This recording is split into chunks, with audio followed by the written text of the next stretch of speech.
Hear a speech by an official at a meeting of a local football club at the start of a new football season. First, you have some time to look at questions 11 to 17.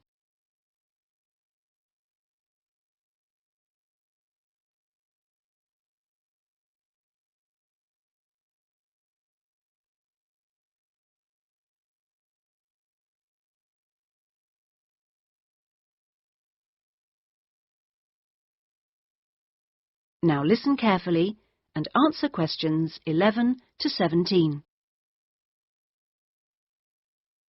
Good evening, everyone, and thank you for coming to the soccer club meeting.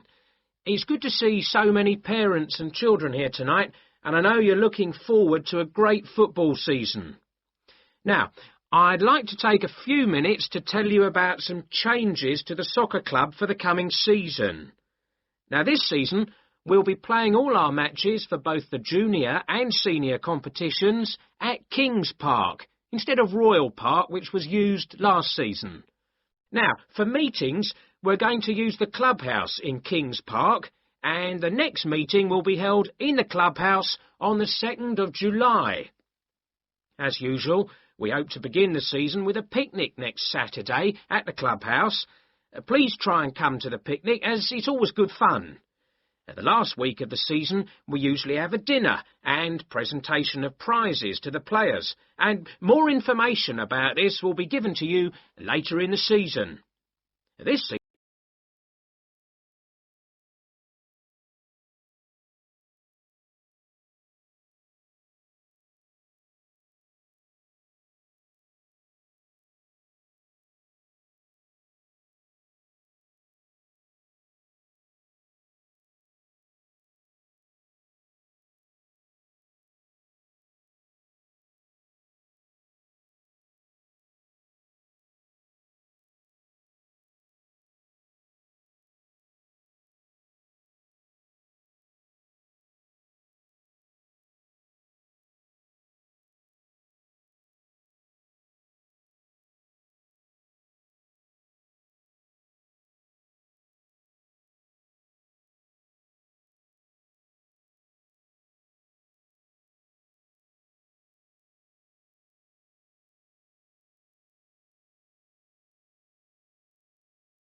We'll hear part of a lecture given by an economist about North American women's attitude to money and saving.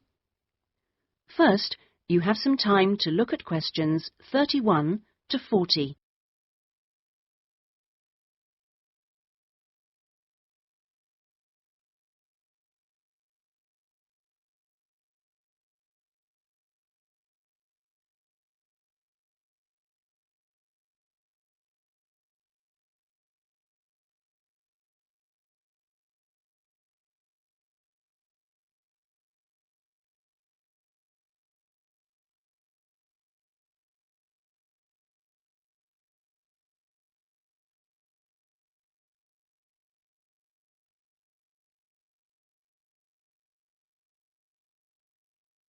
Now listen carefully and answer questions 31 to 40.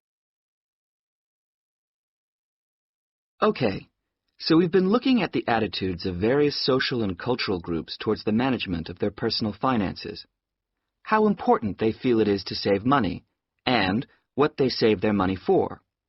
One aspect that we haven't yet considered is gender. So if we consider gender issues, we're basically asking whether men and women have different attitudes towards saving money, and whether they save money for different things. Back in 1928, the British writer George Bernard Shaw wrote in his Intelligent Women's Guide to Socialism and Capitalism that a man is supposed to understand politics, economics, and finance, and is therefore unwilling to accept essential instruction. He also said, a woman, having fewer pretensions, is far more willing to learn.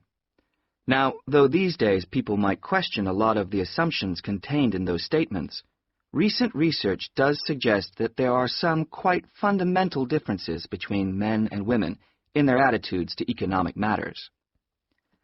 Let's look at what men and women actually save for. Research studies of women in North America have found that women are far more likely to save for their children's education, and they are also more likely to save up in order to buy a house one day. The same studies have found that men, on the other hand, tend to save for a car, which, by the way, takes a surprisingly large amount of the household budget in North America. But the other main priority for men when saving money is their retirement. When they're earning, they're far more likely to put money aside for their old age than women are. Now,